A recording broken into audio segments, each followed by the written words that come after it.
This episode is a trackpads.com production.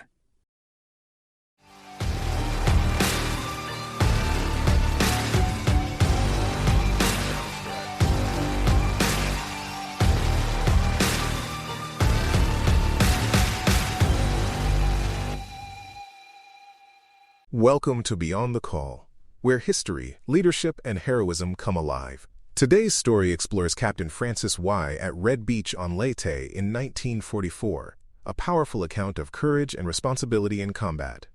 If you enjoy learning more about military history and extraordinary individuals, you can find more articles, podcasts, and resources at trackpads.com. Before we continue, I want to mention the Medal of Honor book series that accompanies this work.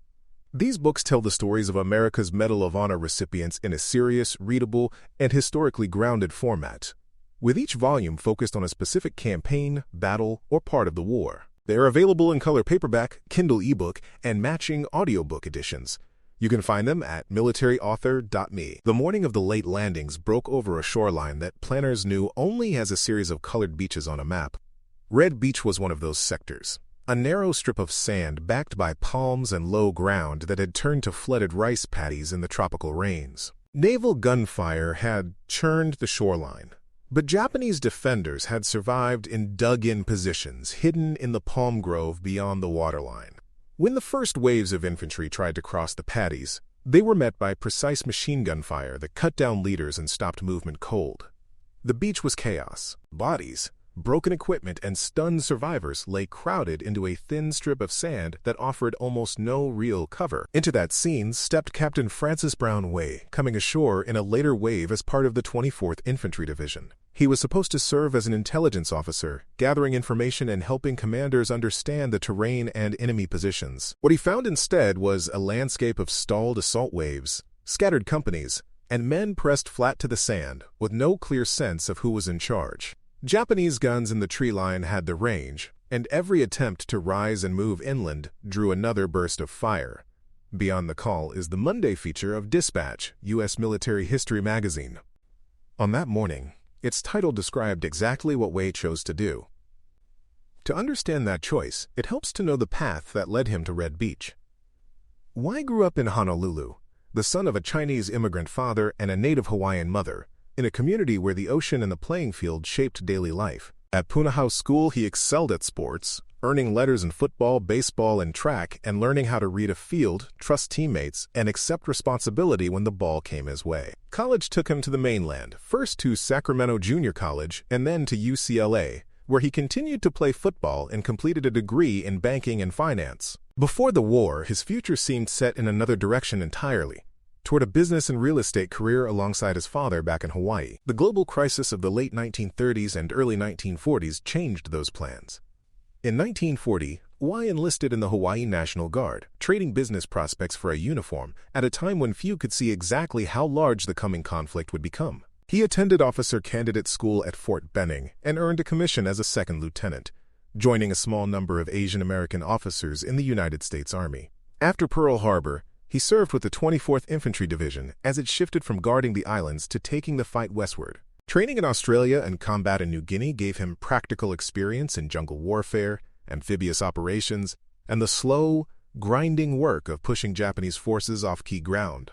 Those campaigns forged his reputation as a calm, fit officer who led from the front and kept his men moving under fire. By October 1944, the division's mission was to help spearhead General MacArthur's return to the Philippines, beginning with the landings on Leyte.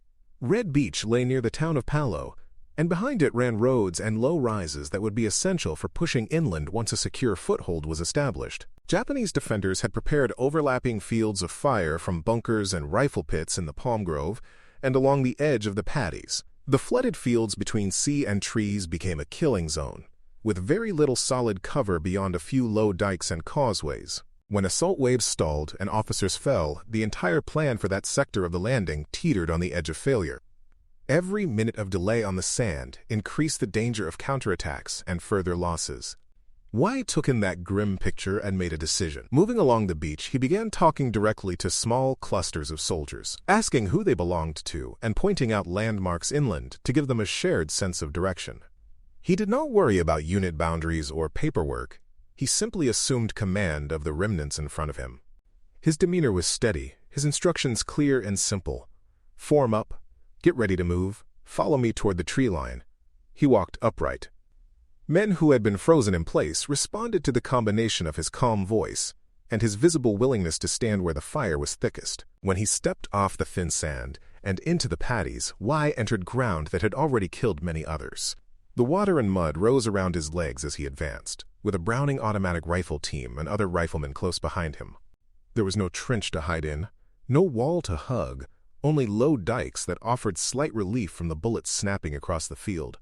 Y deliberately exposed himself, at times standing or moving in the open, inviting enemy gunners to reveal their positions by firing at him. Each burst that cracked past him or tore up the water around him showed his men where to aim and which angle to take. In that way, he turned his own risk into a tool for breaking the enemy's advantage. As the improvised assault group pushed forward, they engaged Japanese strongpoints one by one. Some were small foxholes holding riflemen. Others were more substantial bunkers with interlocking fields of machine gun fire. Y directed his men to close with these positions, using grenades, automatic fire, and short dashes between what little cover the paddies offered. With each strongpoint that fell, the psychological weight on the American soldiers shifted, and the idea of reaching the tree line became less impossible and more inevitable. The palm grove that had seemed like a solid wall from the surf gradually turned into a series of broken positions and silenced guns. Near the inland edge of the grove, the Japanese defense hinged on a final pillbox that continued to rake the paddies with deadly fire.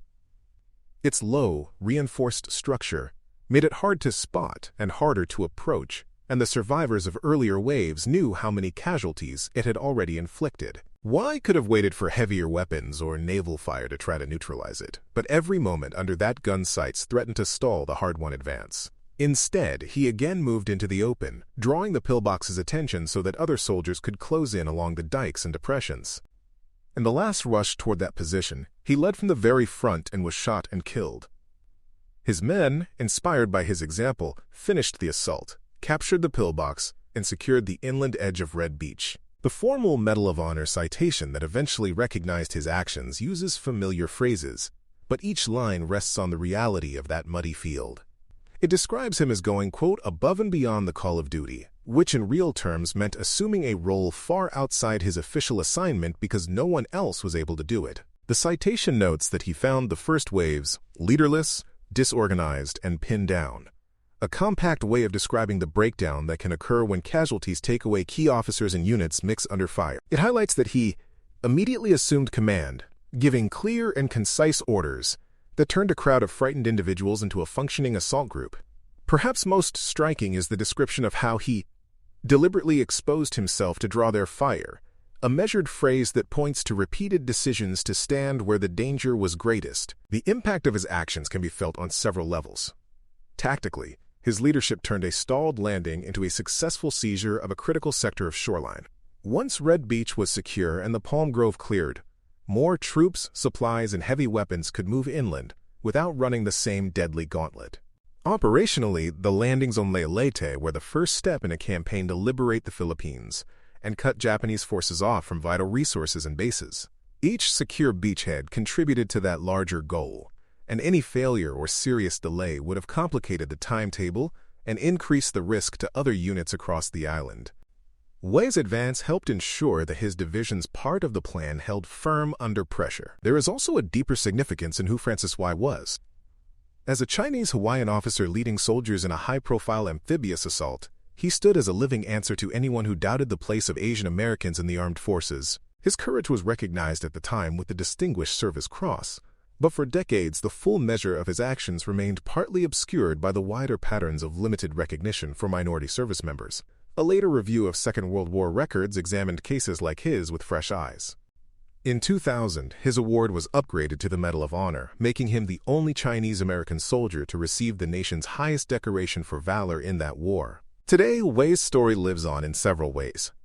His grave at the National Memorial Cemetery of the Pacific, the Punch Bowl, in Honolulu, brings his journey full circle back to the islands, where he learned to ride waves and play on crowded fields. Stories of his life appear in accounts of his schools and units, reminding new generations that the men whose names are carved in stone once sat in classrooms, joked with friends, and dreamed of ordinary futures. In histories of the Leyte landings, the stand on Red Beach often includes mention of the captain who walked upright across impossible ground. Remembering him means seeing more than a name in a citation. It means picturing a specific man on a specific day, making a choice that helped open the road to the Philippines and left an enduring example of leadership under fire.